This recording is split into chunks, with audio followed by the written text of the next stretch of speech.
Hello and welcome to Orin-X.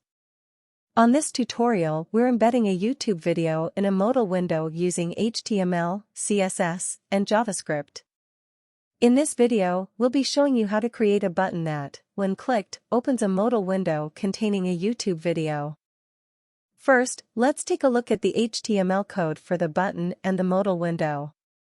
The button has a simple A tag with an ID attribute and the modal window is a div with a class of modal. It's important to note that the modal window is hidden by default using CSS. Now let's move on to the JavaScript code.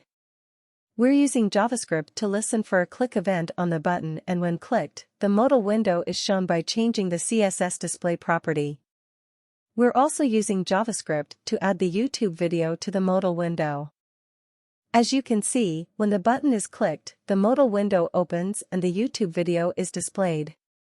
You can also add a close button to the modal window to allow the user to close the modal window and return to the website, where you can use the JavaScript to listen for the ESC key, press and close the modal window.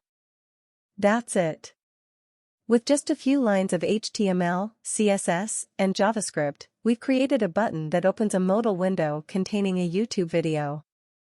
Thanks for watching, and be sure to try out this technique on your own website. Don't forget to check out other HTML, CSS, and JavaScript-related topics. Stay tuned for more tutorials. If you found this tutorial helpful, leave a like, comment and subscribe to Orin-X. See you guys on the next video.